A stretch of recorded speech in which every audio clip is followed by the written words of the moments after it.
Hello. Hi, T1 Fashion. Welcome. Thanks for joining. Can you hear me?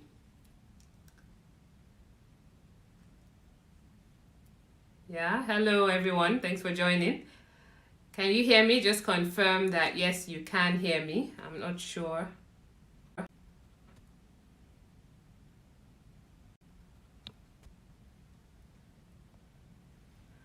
Hello.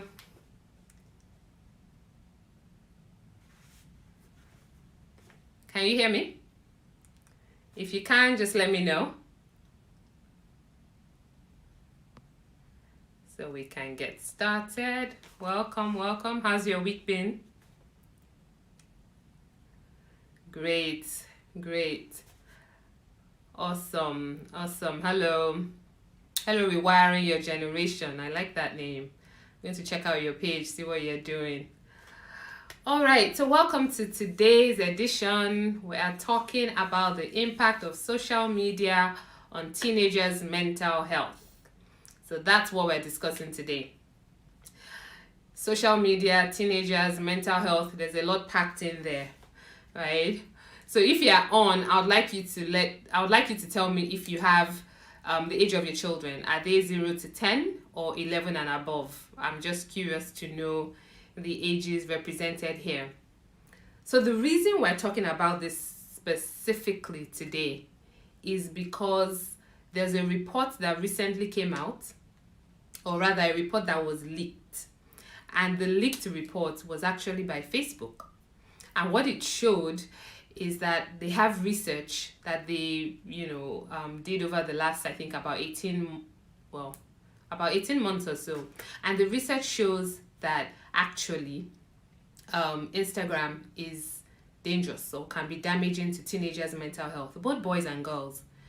So now, for depending on where you sit, that might surprise you or it might not surprise you. And I think with the work that I do, the number of children I talk to, teenagers, parents, I know that social media can have a negative effect on teenagers' mental health. So the question is not whether or not that report was surprising, because it was leaked. I don't think it really changed what the reality is. The truth is that social media is not all good, nor is it all bad. It's really about how you use it, and it's how you affect and how it affects the user, and in this case, our children. All right, so Rewiring Your Generation says you have children between 11 and above. So that really is the age range. From that age, they're aware of what's going on in the world. They're aware of what's going on with them. They're making judgments about how they look, about their body. Self-image issues are either coming up then. Self-confidence is also developing around that age. So it's very important that we think about why social media can be bad or have a negative effect on our teenagers' mental health. Now, it's not Instagram by itself. So this shouldn't be about, pointing a finger at Instagram as if they're the only ones that are bad for our children. It's all the social media apps. But why the focus on Instagram is because it's all about pictures, right? It's all about images. It's all about people sharing their lives online, on social media, sharing a picture of them going out, having drinks, a party, traveling, just being in their garden, whatever it is. So that in itself is not bad. The challenge is when children are comparing themselves to other people's lives online.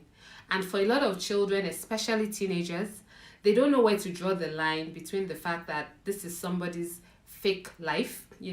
This picture that they're seeing is a picture that has been edited, that has been filtered, that has been modified.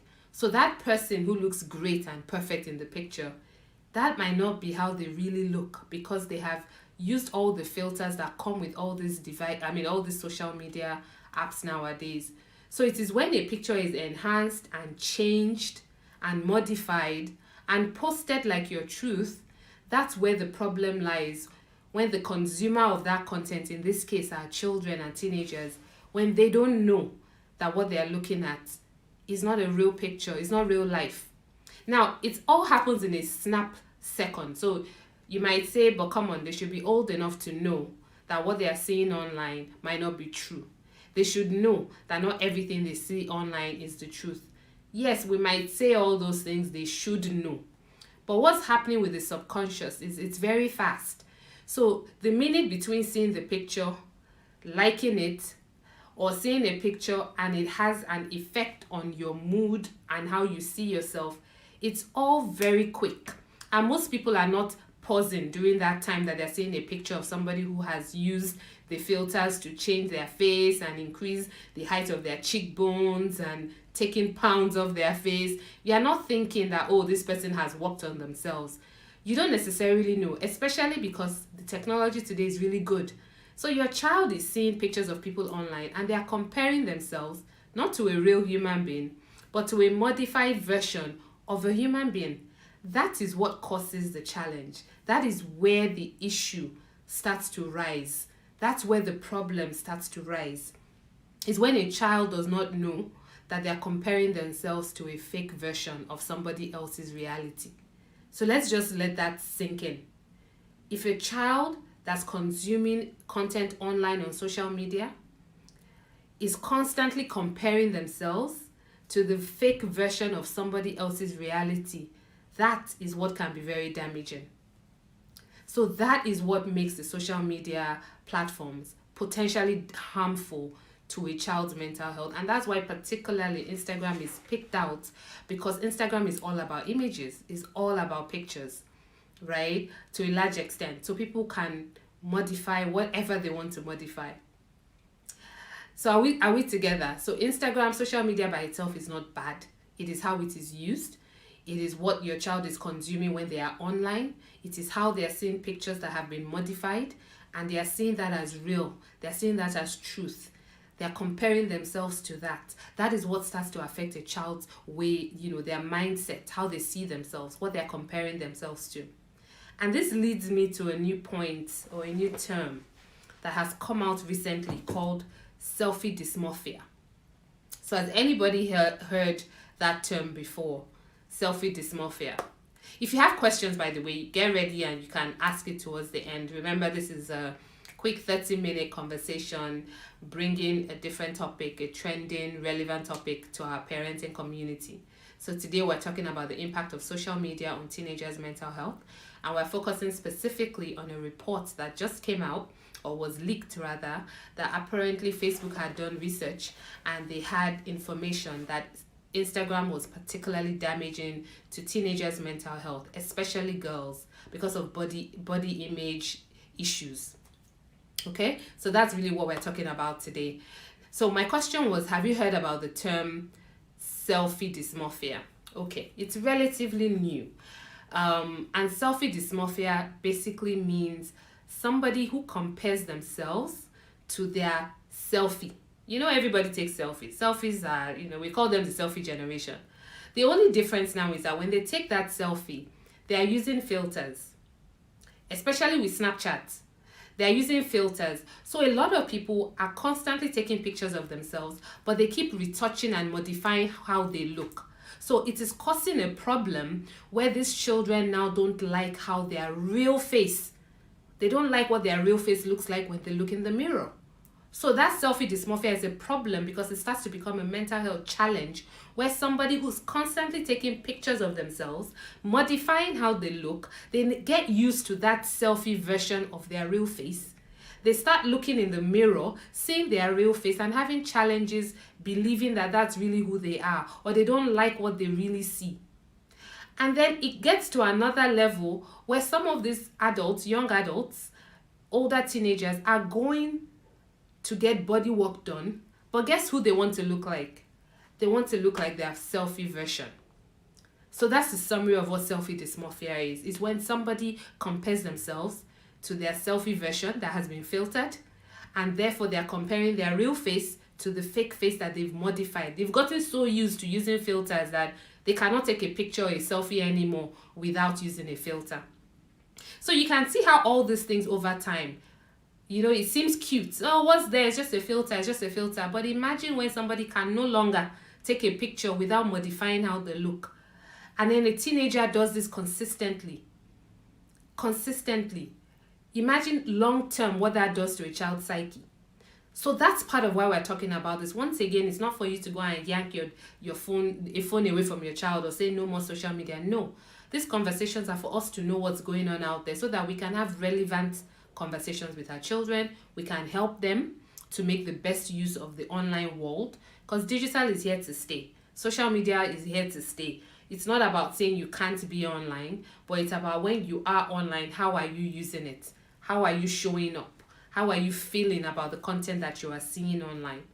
So we've talked about, comparing themselves. That's what causes a big challenge for teenagers, because remember, their brains are still developing. Their view of the world is still developing. They're building self-confidence. That's when all the hormones are changing in their bodies. So when they now have an always on part of their lives, which means they're constantly online, constantly consuming content online, constantly comparing themselves to what they see online, who they see online, and comparing themselves to a fake version of reality, it can be a little bit too much.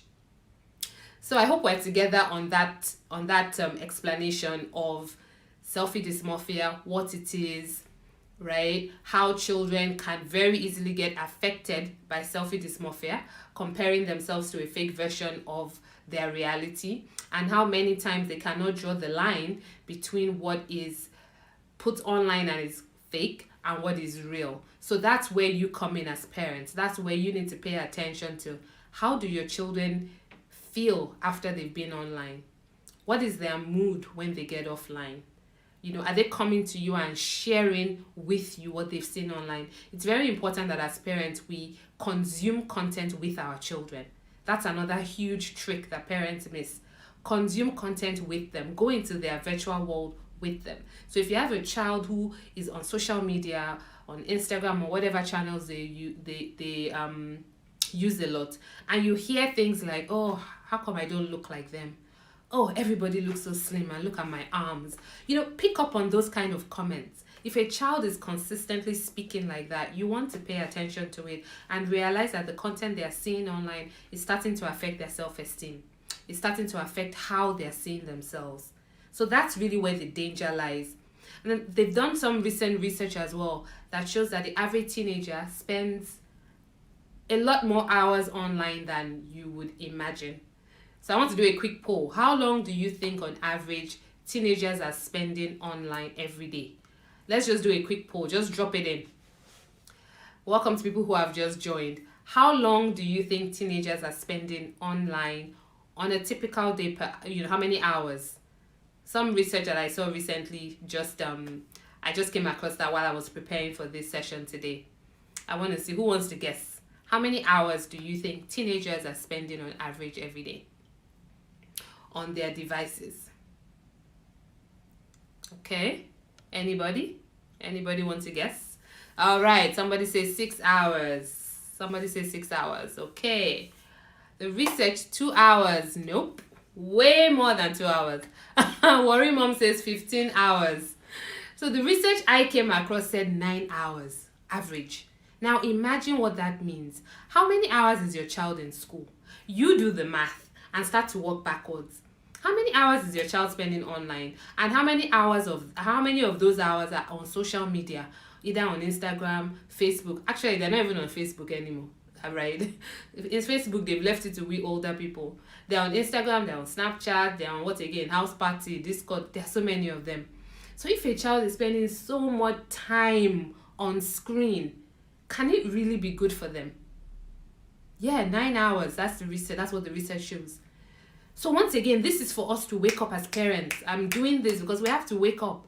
What it's your child is meditating on a world virtually for possibly 9 hours a day, every day.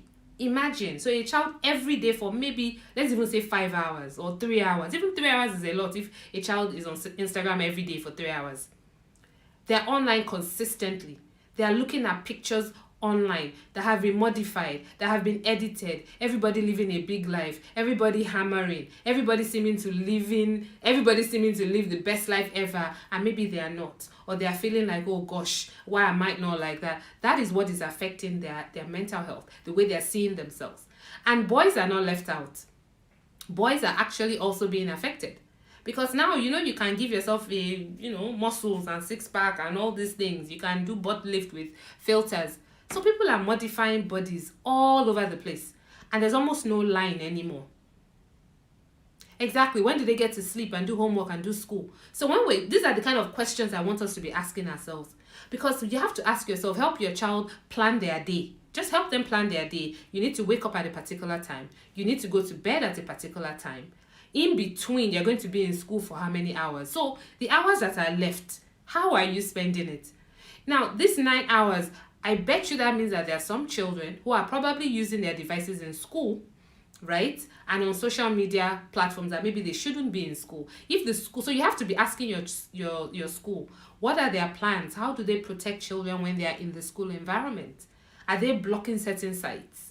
What are they doing to ensure that the child who should be in class, because some children now have to use devices in class, how do they ensure that the child who's in class in school is not actually on a social media site when they should be listening to their teacher in school? So when you walk backwards that way, you start to see the world of questions and the world of things you need to have answers for. Speaking to teachers, having your own family's plan.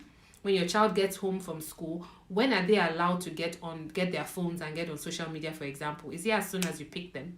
Are they on it all night? Do you take it away from them at bedtime? Because you have to let them sleep. They need to rest. They need to allow their brains to breathe. So there's a lot for us to unpack and there's a lot for us to think about, because the truth is, if we don't help them to manage it and their screen time usage and consumption becomes excessive, that is what causes the challenges.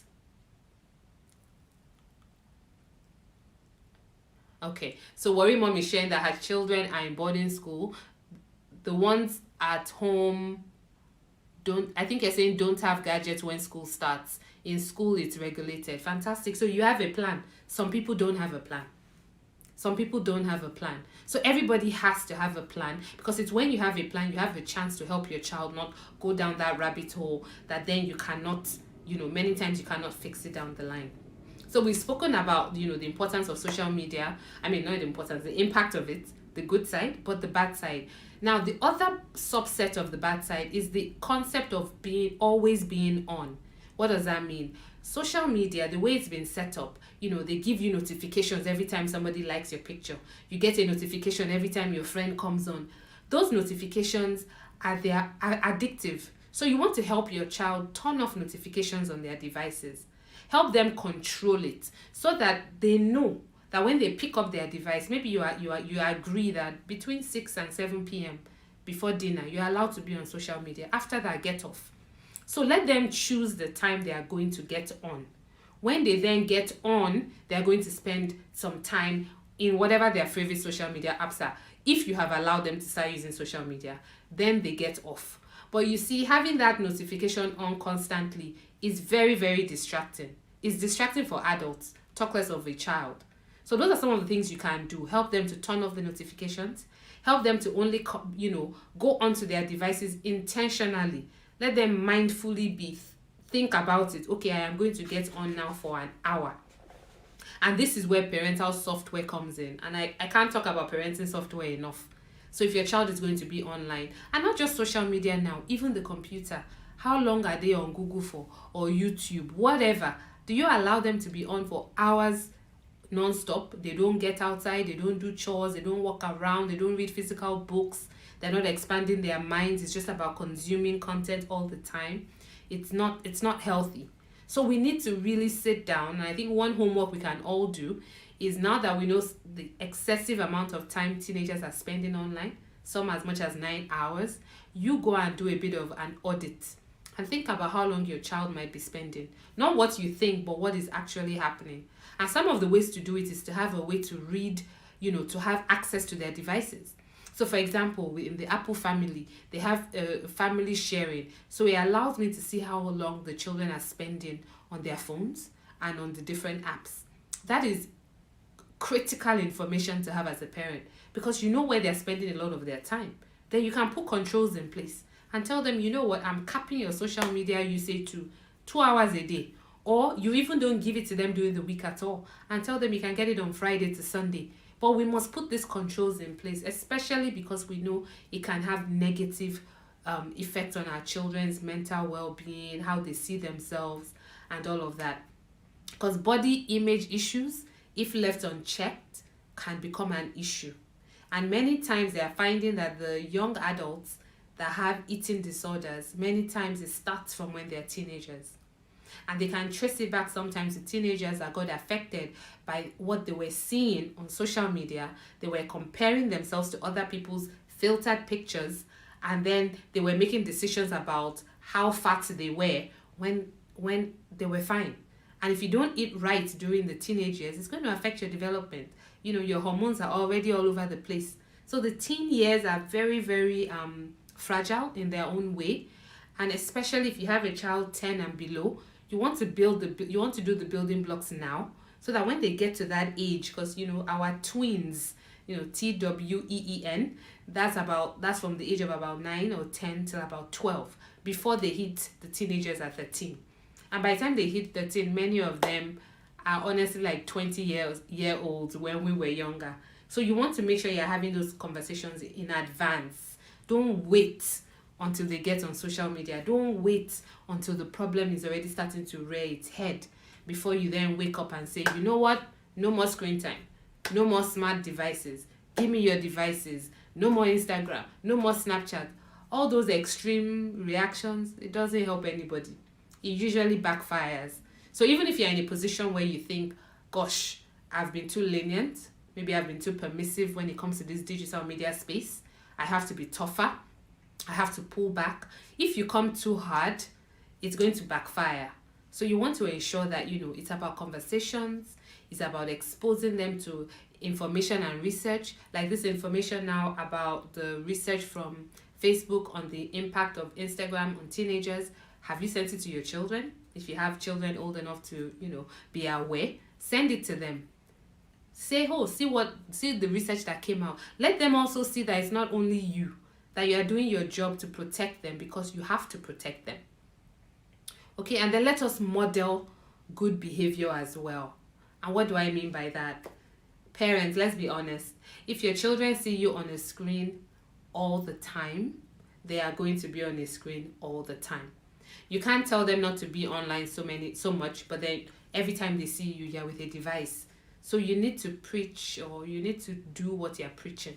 Our children today do what we do more than what we say. So you need to be conscious about it. You need to figure out a way, even if you work from home or your business is an online business, whatever it is. Like me, my business is digital, but what I try to do is have an office space at home.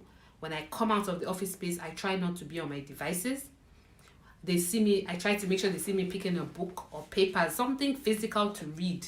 You have to model that. They see me go outside and go for a walk and do different things. You need to let them see you also living a life that's not 100% screen time, so that they don't think you're hypocritical. Because once they think you're hypocritical, guess what? They shut you out and they don't listen to you. They're like, please. Especially children today, they don't see the difference. So if you're not doing what you're telling them to do, they can't understand why they should do it. I be worried, mom. You agree? They can't understand why you're telling them to do something that you are not willing to do. Okay, so we've just talked about, this is the topic for today really was just around impact of social media on teenagers' mental health. We brought it up because a report was leaked where Facebook found out that Instagram actually had a negative impact on teenagers' mental health, especially teenage girls, and mostly around their body image issues, because they were comparing themselves a lot of them are comparing themselves to pictures of people who have modified their pictures. So I think it's the worst kind of mental anguish, right? To compare yourself to a fake reality. That's the worstest thing possible. But for these children, they can't draw that line. They are consuming this content so much, their brain cannot even tell them, what you are seeing is fake. Our subconscious cannot separate it. What you see, your subconscious is wired to believe is real.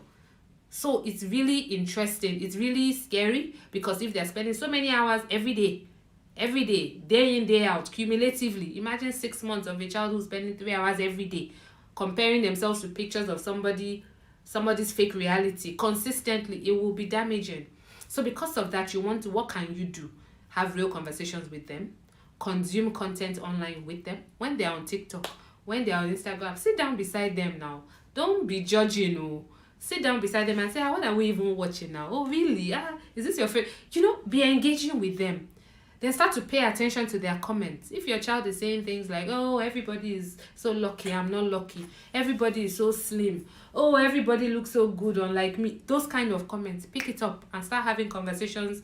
Why are you saying that? Why do you see it that way? Another tip, if you have a child who's constantly using filters, they can never take a picture without a filter. Once again, check it. Don't think it's cute. It's what they do nowadays. It's not everything they do nowadays that you must do or you must overdo. So if a child cannot take a picture without filters, start to watch it. Start to be like, why are you always modifying your picture? And sometimes they haven't thought about it, right? But that same unconscious action can tend to become permanent action. So either way, whether they are consciously modifying or they are not thinking about it, either way you want to have those conversations. And then they are also watching you. So if every picture you put, you have modified your page, you have modified yourself, your shape, your face, everything, your children are going to think this is how we live. We put a fake version of ourselves out there. I'm not talking about some small contrast, erasing something in the background. I'm not talking about those small modifications. But you know what I mean. The ones that really modify you to package you to look like what you are not. If your children see you constantly doing that, it's very difficult for them to not repeat the same thing. Okay? So, I don't know if there are any comments, any questions at all. This will be available for replay, right? For some of the takeaways, please do an audit of how your children spend their time every day. Where are their hours being spent? Put parental software in. If you need guide on that, please go to LagosMums.com. We have an many articles under technology and parenting that talk about parenting in today's day and age, the kind of software you can install to monitor your children, how to put screen time that's relevant for the child's age, because a 10-year-old should not be spending the same amount of time as a 5-year-old or as a 16-year-old. So give them screen time limits based on their age and their maturity. Okay? And then the other thing we talked about was please spend time consuming content online with your children. If they're on social media, follow them as well. See what they're doing, see who they're following, see what they're liking. Pay attention to these things because it gives you a sense or an insight into how they're thinking. Yeah, the audit, when you do that audit, you will be amazed. And do it for yourself as well. You'll be amazed when you do it for yourself. Where does your time really go? Right? Because we all have the same 24 hours. Where does our time really go? And there's something about the addictive nature of social media. You get on, we all know Abby, rabbit hole. You get on and you can be there for hours. Next thing you look, you spend three hours liking and laughing and sharing stuff. So we all just have to be more mindful. And I think when it comes to social media usage, being mindful and intentional is the key takeaway. It's the key takeaway. You have time limits on all your apps. Fantastic. Anyway, I trust you now, Worry Mom. If you don't have it, I have it too. And my children see it. So when they see it shut down, they're like, oh, those things stick in their mind. Even mommy is managing her app usage. Let me too try now. Do you know? Yeah. Instagram will tell you. That's the truth. So thank you everybody for tuning in today. So that was the topic. Every Thursday, or I try to be every Thursday. Life happens sometimes. But generally on Thursdays, we bring a topic that's trending, that's relevant. So something parents have been asking me about a lot. And we just talk about it and discuss together. And the video will be available for replay for those who didn't watch. Tell your friends, tell other parents to join us in this conversation. And we have our 8th annual parenting conference coming up on October 9th, where we have a great array of parents and experts coming to speak to us about different things in the parenting world. So don't miss it because, we go deep and you will always go away learning something new that would impact your family positively. So thank you for tuning in. My name again is Yeti Williams.